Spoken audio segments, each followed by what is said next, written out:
السلام علیکم ناظرین، آج ہم بات کریں گے یا کہہ کر پیغمبروں کو پکارنا، بالخصوص حضور اکرم علیہ السلام کو یا کہہ کر پکارنا، یا رسول اللہ کہہ کر پکارنا، یا محمد کہہ کر پکارنا، یا علی، یا غوث الورا، یا غوث اعظم، یا غریب نواز کہہ کر پکارنا، یہ کہاں تک صحیح ہے؟ کیا یہ صحابہ سے ثابت ہے یا پھر یہ بات کی ایجاد ہے اور اسلام سے اس کا کوئی تعلق نہیں ہے؟ کیا ایسا پکارنے والا مشرک ہو جائے گا؟ چلیے سنتے ہیں۔ تاریخ مسعود صاحب کا ایک بیان آیا ہے، انہوں نے یہ کہا ہے کہ یا رسول اللہ، یا مولا علی، یا پھر یا غوث اعظم کہنا یہ شرک ہے۔ چلیے ویڈیو آپ ان کی کلپ سن لیجئے۔ آج لوگ یا رسول اللہ مدد کہتے ہیں کہ نہیں کہتے؟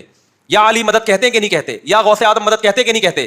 تو یہ خدا کے علاوہ آپ پکار رہے ہو کسی اور کو، اور کسے پکار کہتے ہیں بھائی؟ یہی کام تو وہ لوگ کرتے تھے۔ آپ نے بھی سماعت کیا ہے کہ تاریخ مسعود صاحب کہہ رہے ہیں کہ یا رسول اللہ کہنا یہ مشرک ہے، جس طرح بتوں کو وہ لوگ مشرکانہ مکے کے مشرک جس طرح بتوں کو پکارا کرتے تھے، آج مسلمان اسی طرح حضور اکرم علیہ السلام کو نعوذ باللہ پکار رہا ہے، تو یہ شرک ہے، بدعت ہے ان کے کہنے کے مطابق۔ ہمیں تعجب ہوتا ہے کہ تاریخ مسعود صاحب تو ایک بہت بڑے اچھے عالم ہیں، فقہی مسائل بہت اچھا بیان کرتے ہیں، لیکن عقیدے کے معاملے میں وہ عقیدہ سمجھانے میں چوک کر گئے ہیں۔ یہاں پر ایک بات ہم بتانا چاہتے ہیں کہ آقا نامدار علیہ السلام کو یا کہہ کر پکارنا یہ صحابہ کرام سے بھی ثابت ہے۔ ابھی ہم اس کے حوالے بھی آپ کو نیچے ڈال دیں گے، کن کن موقعوں پر صحابہ نے حضور کو حضور کی حیات طیبہ میں بھی یا کہہ کر پکارا، اور حضور کے وصال کے بعد بھی صحابہ کرام نے حضور کو یا محمد کہہ کر پکارا، یا رسول اللہ کہہ کر پکارا، سرکار سے مدد بھی مانگی وصال کے بعد۔ تو چلیے سب سے پہلے حضور کی ایک حدیث ہم عام مرحومین کے بارے میں بیان کر دیتے ہیں۔ سیاستہ کی حدیث ہے، ترمذی شریف کی حدیث ہے۔ اللہ کے رسول صلی اللہ علیہ وآلہ وسلم نے ارشاد فرمایا، جب تم قبرستان سے گزرو تو قبر والوں پر سلام کیا کرو۔ صحابہ کرام نے پوچھا حضور سے، یا رسول اللہ علیہ السلام، مرحومین پر یعنی قبر والوں پر سلام کس طرح کریں، طریقہ کیا ہے؟ اللہ کے رسول علیہ السلام نے ارشاد فرمایا، جب تم قبرستان سے گزرو تو کہو السلام علیکم یا اہل القبور۔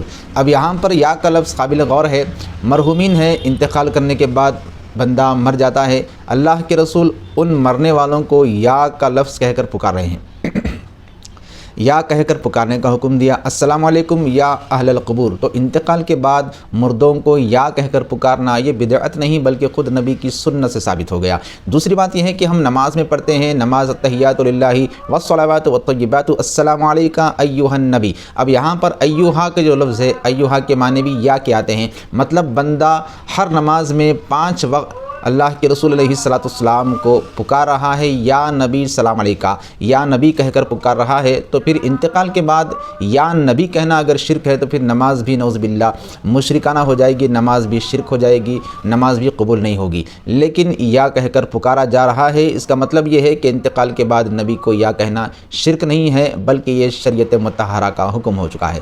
اللہ کے رسول علیہ السلام نے دوسرے موقع پر ایک صحابی کو تعلیم دی تھی جو نابینا تھے، انہوں نے کیا تھا، حضور میرے لیے دعا فرمائیے۔ سرکار نے ایک دعا ان کو سکھائی جس میں یا محمد کا لفظ بھی شامل تھا، اور وہ اللہ کے رسول علیہ السلام کے صحابی جب ان کو بینائی اللہ نے عطا کر دی حضور کے توسل سے، تو پھر ان کے پاس بعد میں ایک اور شخص آیا جنہیں بھی حاجت کی ضرورت تھی، تو اس نابینا صحابی نے وہی دعا جو حضور نے ان کو سکھائی تھی، وہی دعا اس صحابی نے بھی اس شخص کو سکھائی، اور اس شخص نے بھی جب اس دعا کو وسیلہ بنایا، اس دعا کا سہارا لیا، تو اللہ تعالیٰ نے اس دعا کی برکت سے اس کی حاجت بھی پوری فرما دی۔ یہاں پر ثابت ہوتا ہے کہ یا محمد اس دعا میں شامل ہے، اور پھر حضور نے خود مردوں کو یا اہل القبور کہہ کر پکارنے کا حکم دیا ہے۔ حضرت عمر بن خطاب رضی اللہ تعالیٰ عنہ کے دور میں جب قحط سالی ہو جاتی تھی تو ایک وقت ایسا بھی آیا کہ ایک بندے خدا نے حضرت عمر کے دور میں حضور صلی اللہ علیہ وآلہ وسلم کی قبر شریف پر حاضر دے کر عرض کیا، یا رسول اللہ علیہ السلام، آپ کی امت ہلاک ہو رہی ہے، توجہ فرمائیں۔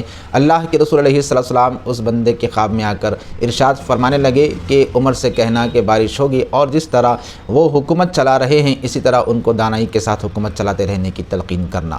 یہ اللہ کے رسول علیہ السلام کے صحابہ کرام کا عمل تھا۔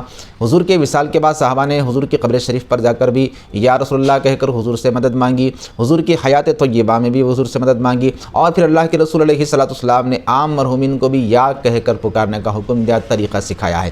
ہمیں معلوم ہوتا ہے کہ مردوں کو یا کہہ کر پکارنا بالخصوص آقا نامدار علیہ السلام جو امام الانبیاء ہے، انبیاء کے سردار ہیں ان کو مردہ کہنا نعوذ باللہ یہ ہمارے مردہ ہونے کی علامت ہوگی۔ اللہ کے رسول علیہ السلام کی حدیث پاک ہے، اللہ کے رسول نے ارشاد فرمایا اللہ تعالیٰ نے زمین کو حکم دیا ہے کہ انبیاء کے جسموں کو نہ کھائیں، یعنی انبیاء کے جسموں کا کھانا اللہ نے زمین پر حرام کر دیا ہے۔ مطلب یہ ہے کہ جس طرح وہ زمین کے اوپر حیات ظاہری میں صحیح سلامت رہتے ہیں، ویسے ہی زندہ اور صحیح سلامت ان کا انتقال کے بعد بھی معاملہ ہوتا ہے۔ تو ہمیں چاہیے کہ ہم اہل سنت و جماعت کے عقیدے پر قائم و دائم رہیں، اس کو سمجھنے کی کوشش کریں۔ اگر کوئی چیز ہم کو سمجھ میں نہ آتی ہو، اہل سنت و جماعت کے علماء سے رجوع ہو۔ انشاءاللہ تعالیٰ آگے بھی ایسے ویڈیوز کا سلسلہ جاری رہے گا۔ والسلام علیکم ورحمۃ اللہ وبرکاتہ۔